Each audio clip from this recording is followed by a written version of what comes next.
Hello, everyone. Thank you for coming. We are very excited to have you.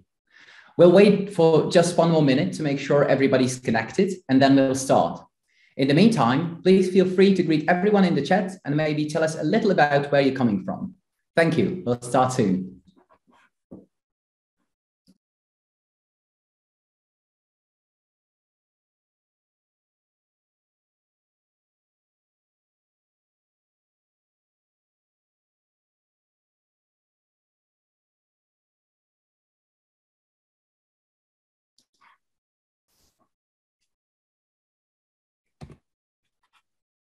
All right. Hello and welcome to this Racom Next Generation IP Radio Routers webinar. We're glad you joined. And as always, we'll strive to keep this meeting as efficient and informative as possible. I'm David from the Racom Product Management team. And here with me are Mark, our Vice President of Sales, and Zdeněk from our Engineering Support team. Well, thank you guys for being here. The webinar panelists and the presentation are being recorded, and we will provide it to you afterwards. We'll be also answering questions at the end of the webinar using the Q&A Zoom feature. So please use the Q&A button located at the bottom of Zoom screen to ask questions anytime. Zdeněk will be answering your question there during the whole presentation, and will comment on a few of the most interesting at the end of the keynote. We would appreciate if you included your country and company name in your questions so we know the context of your message. Thank you. So here's what's on our plate today. Mark will kick off with a short introduction of Racom. After that, we will dive into modern high-performance SCADA radio networks. The key component of such a network is the next generation IP radio router, like our RipEX2. We'll explore what capabilities such a device needs to have and how clever optimization can help improve performance. We will also discuss radio protocols, which is the most important driver behind network performance and throughput. We cannot forget to mention advances in routing software, which allow for previously unheard of flexibility and also streamlined configuration. We have great experience with hybrid networks where both private radio and public cellular are used.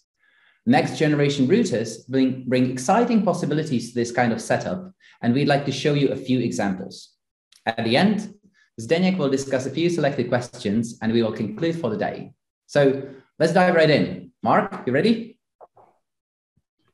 Sure. Hi, everybody. So a little bit about us. It was actually over 40 years ago when Martin and Yuri met, two radio engineers met, and their shared passion of all things radio, resulting in the founding of Racom and pursuing new goals in professional radio design and manufacture. We're actually still privately owned by our founders today. They started producing radio routers, and soon after, Racom expanded into cellular and then microwave. We are based in Europe, in the Czech Republic, and like to keep things very, very close because we have our own R&D, our own PCB assembly lines, mechanical production, and more. We design our own hardware and write our own software. We don't have debt, and we don't have the outside pressures that debt brings, so we're free to focus on our products and take care of our customers. We've managed robust and steady growth even through the recessions of the last decades, because the focus has always been on building the best radios rather than trying to grow as fast as we possibly can. Our radios can be found all around the world, in fact, in over 120 countries. And many loyal customers go back in time many, many years and continue to offer or install Racom products today. That's why we have plenty of real world experience on how radio networks are designed and built. Today, we'd like to share our view of a next generation network that has a radio router as a centerpiece. So I'm just going to hand back over to David. Thank you, David. Thank you, Mark. So hello again. High performance SCADA radio networks with next generation IP radio routers. So what do we mean by that? Let me put it into context first. So first radio modems from the 90s were very simple machines capable of speeds of only little over 1 kilobit per second. It was still sufficient to deliver the needed functionality and help introduce further technical advances across the board. Radio protocols, the key radio network performance or optimization element, emerged in 1995 by Racom. And soon the situation was further complicated by introduction of TCP/IP communication and Ethernet. We're still talking about devices administered by CLI and proprietary software. But at the same time, they were capable of extraordinary feats like over-air firmware updates with support of resuming partial downloads. Still, the world moved forward and IP routing and web-based management became a standard. Racom was the first who implemented 16QAM in 2011. And finally, just a few years back, it was Racom again who introduced 256QAM modulation, dynamic routing, and speeds 100 times higher than the first modems could achieve. The main disadvantage of many currently deployed networks are low modulations and narrow channels. This allows only low speeds and low number of remotes per base station. Lack of software-defined radios decreases reliability over long distances, and primitive protocols on radio channel result in low throughput. What is more, the radios were designed with serial polling communication in mind, which does not scale very well into the IP world. The solution to all these problems is the next generation IP radio router. Current radio modem hardware became much more powerful than it used to be. There was no other choice because required features like real-time encryption, compression, and high-speed routing simply needed faster hardware. But it also brought opportunities. The modem became a router. One serial interface became multiple Ethernets, SFP interfaces, and even cellular and GPS. This development has a profound impact on how much technology you need to deploy to your remote stations.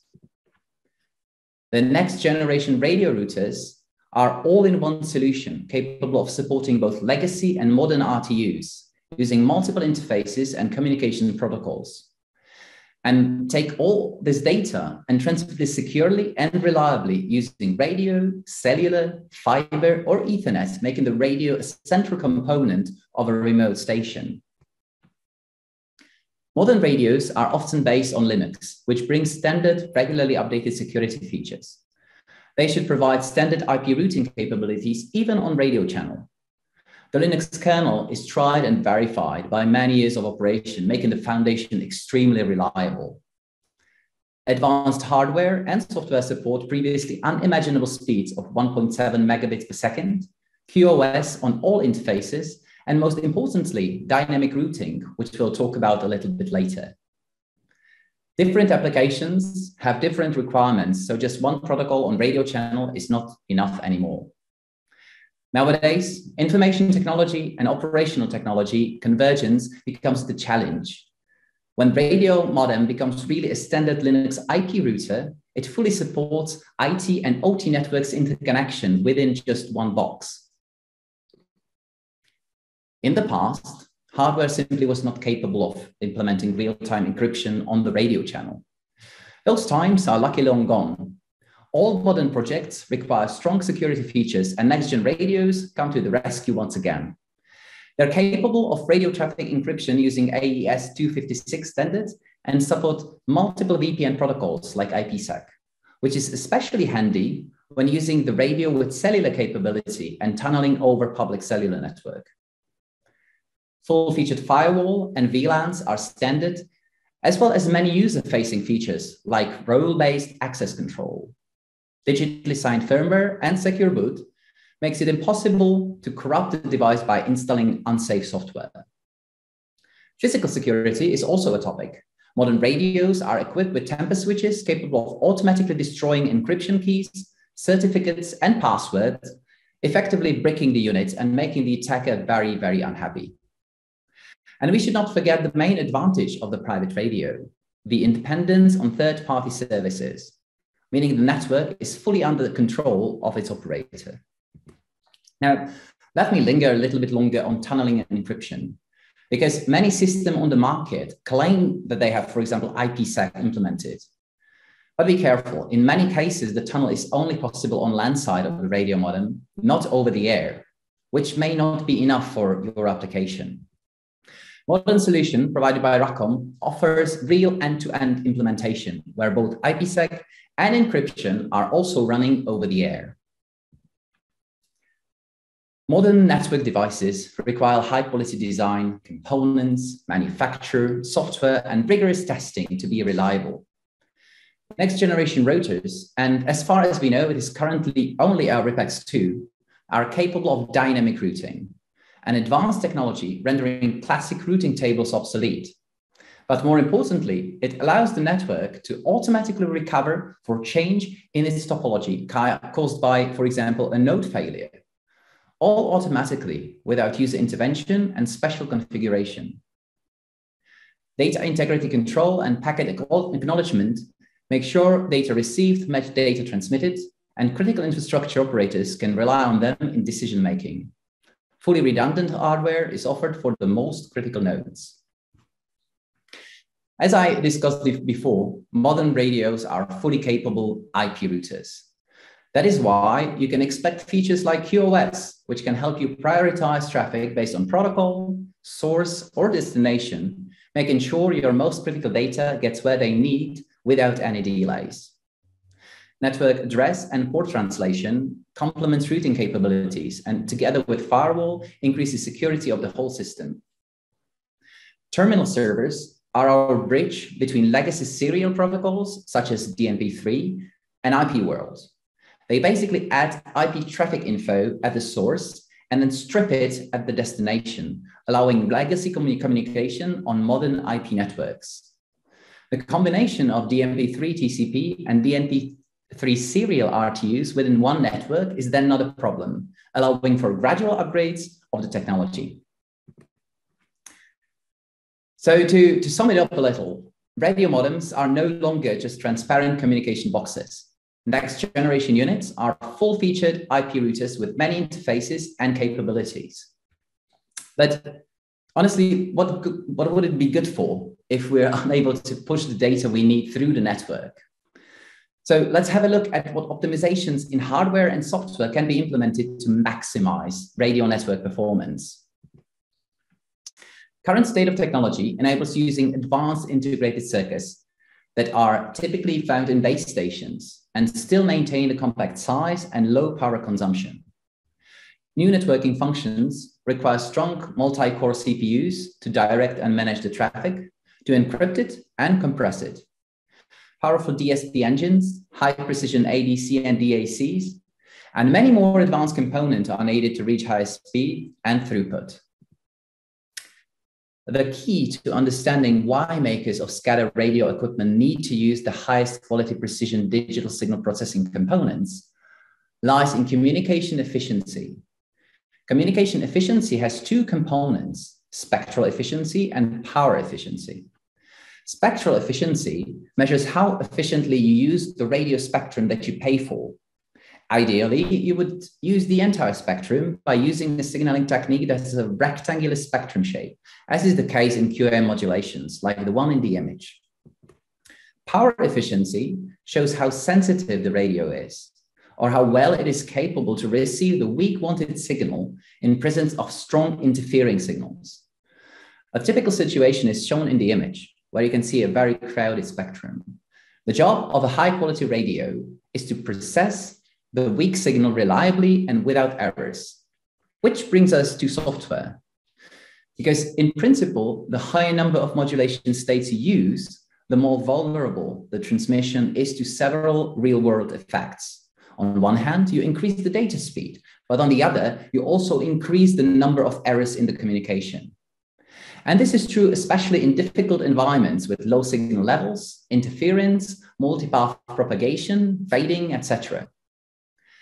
At Racom, we have been working with narrowbands for a very long time, and our experience allowed us to develop a unique set of algorithms using extremely low overhead to correct modulation errors. And we use this set since 2011 in RipEX Networks. More recently, we have improved and adapted this concept for use with 256 QAM modulation, thus making its use in narrowband networks not only possible, but actually very useful. The software-defined solution we developed comprises of several algorithms that have been optimized for specific frame-based switching narrowband networks. The list includes fast packet switching algorithms and efficient forward error correction algorithms. In the final picture, you can see the very last output of those DSP algorithms. The well-equalized received symbol stream in a form of constellation diagram with a well-distinguishable stimulus state. So how should we measure how fast the radio really is? Well, we recommend using network throughput. Network throughput tells us how many payload packets are successfully delivered in certain time periods. Some manufacturers like to brag about their gross data rate, but it is always reduced by physical layer, data integrity, radio protocol, and other negative influences, making it not very relevant from user data perspective and really useful only for data sheets. There are ways to gain performance on the physical layer. There are also ways to improve the throughput in higher layers using techniques like packet and stream compression and packet combination. You can see in the animation that through optimization, we can get to much higher data speeds than you would normally think. But what is most important to understand is that 90% of the overhead can be attributed to radio protocol.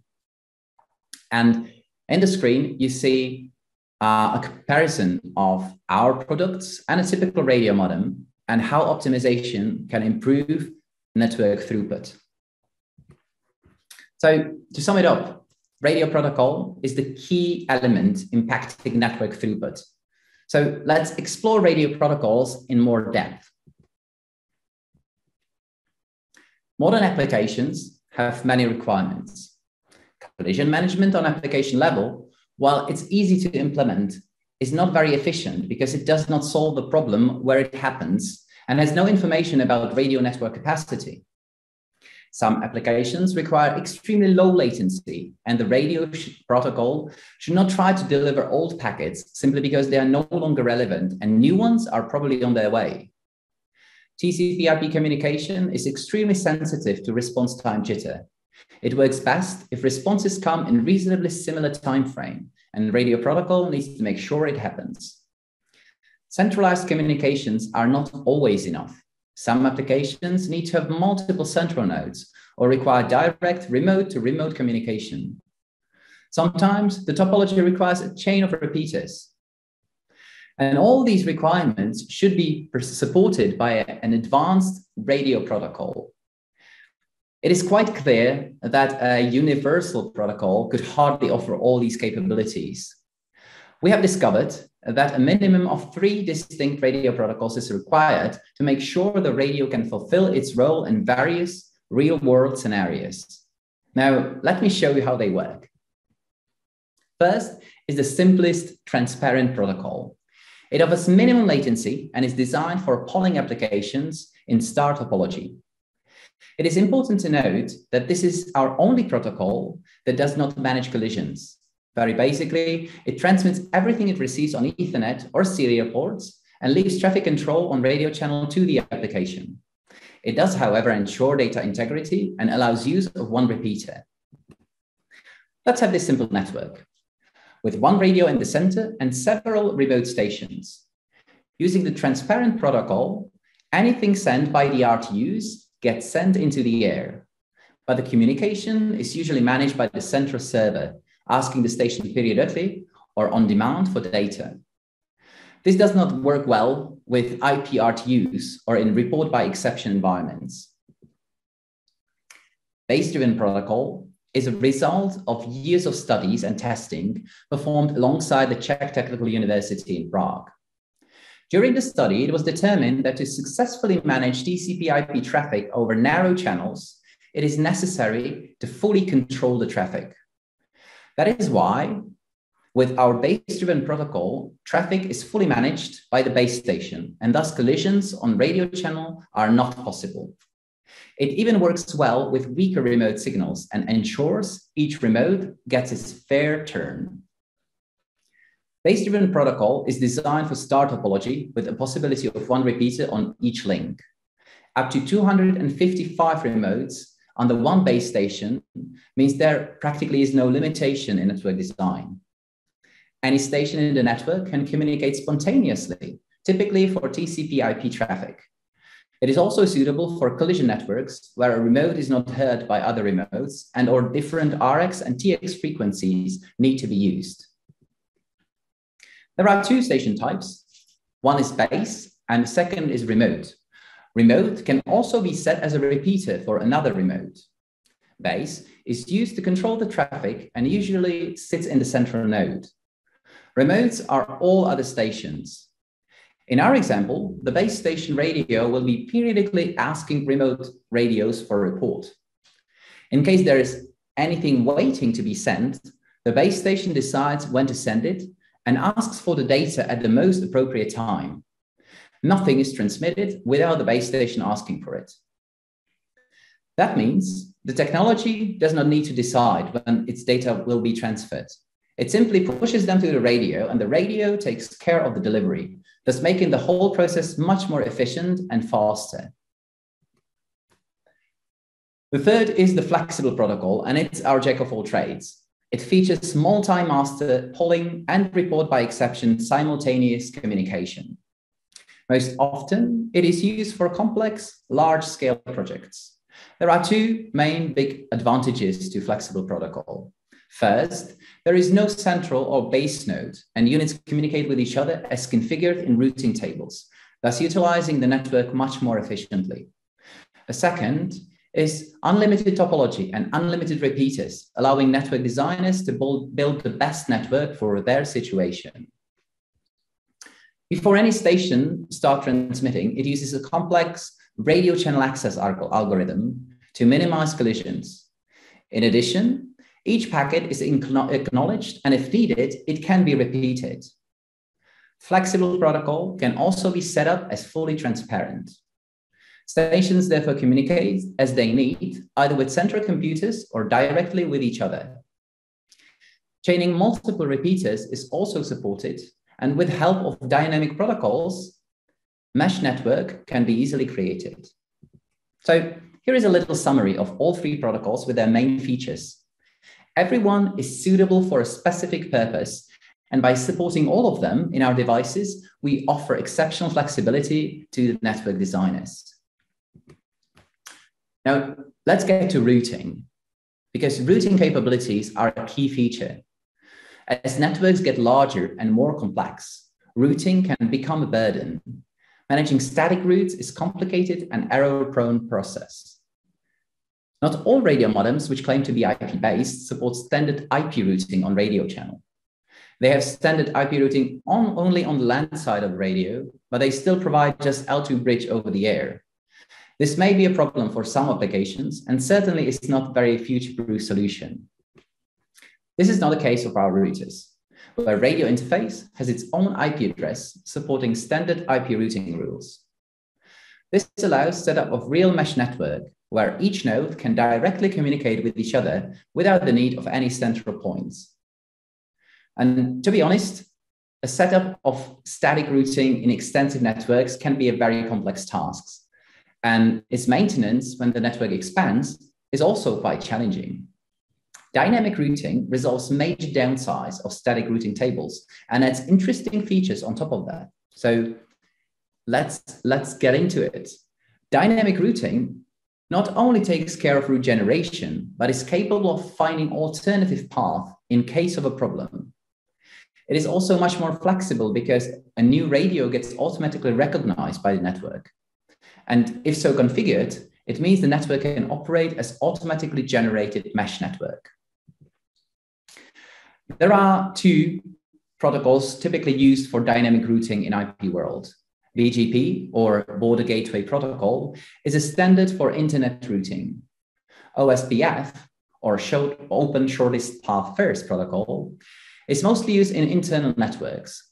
However, both protocols are designed for metallic, optical, or cellular networks with much higher data speeds than a narrowband radio. That is why higher protocol overhead makes them impractical for larger radio networks. On the other hand, they can be used without any issues on land side of the radio router.